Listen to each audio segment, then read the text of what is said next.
Okay, I was in the liquor store yesterday and I saw a bottle of Johnny Walker Red Scotch.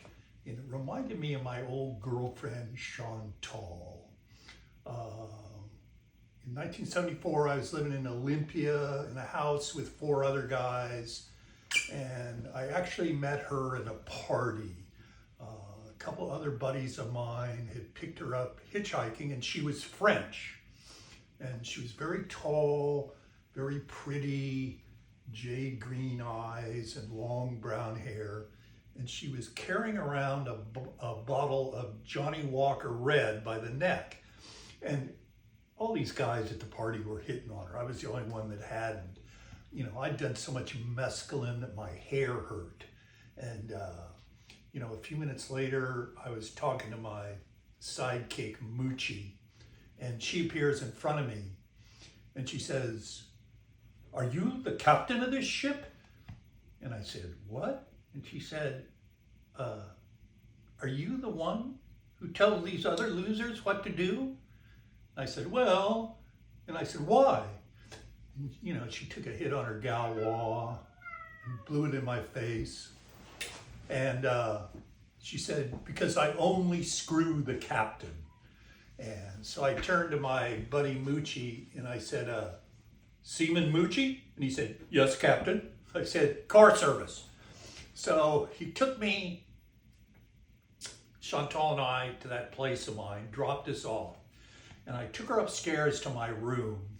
And it wasn't as bad as the beer can bed places in Longview because you could still see the mattress. But it was bad enough that you wouldn't want to walk through there in the dark.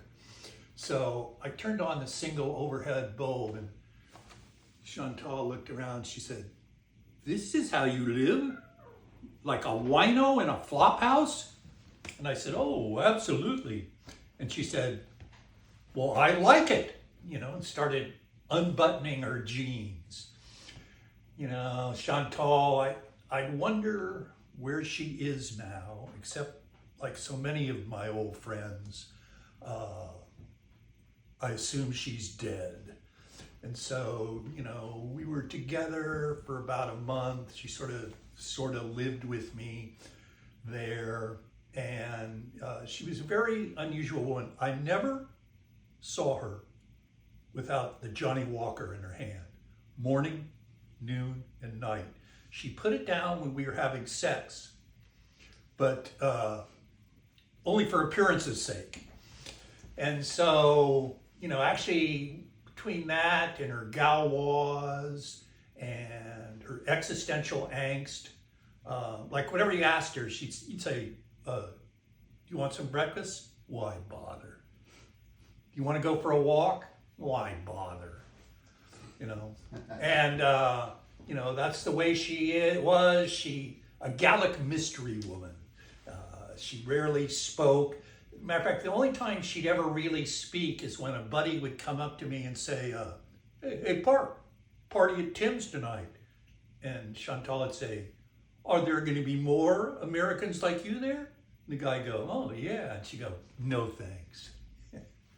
So we got to the point where we rarely spoke at all. And my most vivid memory of Chantal and me was an afternoon we spent in the library at that Boulevard house.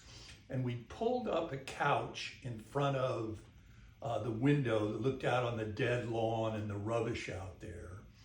And one of the good things, the best part of Chantal and I is I hated scotch and she hated pot. So we didn't elbow into each other's vices. So we sat on that couch. She was at one end with her Johnny Walker and Galois, and I was at the other with my cheap wine, smoking pot. And we sat there for 8 hours without speaking. We never spoke. It sort of became a contest. And occasionally she'd get up to go to the bathroom, and I'd take that occasion to open the window and piss out the window. But for that 8 hours, the only sound was gulps and, clicks of our Bics.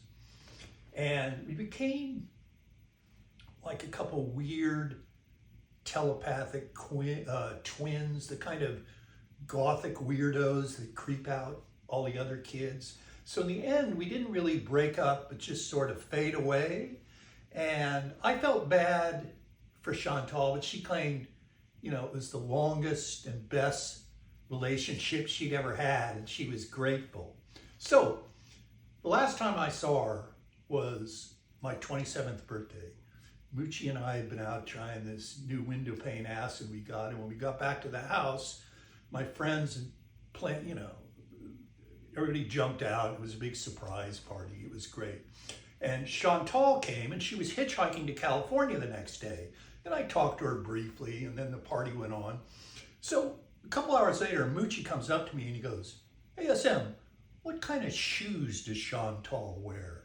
I said, "Well, what kind of fucking question is that?" And he said, "Well, I was just out back and someone has fallen through the cellar door and they're upside down and the only thing sticking out is their shoes." And he goes, "I think it's Chantal." So we went out there and it was a black, rainy night, as it always was in Olympia.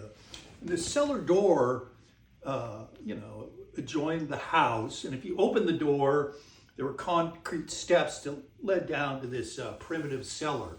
So sure enough, there's 2 feet sticking out through the hole. And I went over there and shook one of them. I said, "Chantal, is that you?"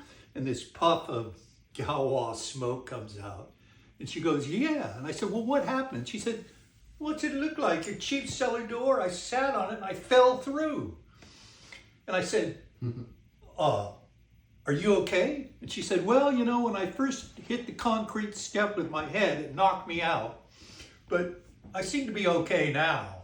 And I said, "Well, hold on, you know, I'll get you out of here." And she said, "No, thanks. This is better than your party.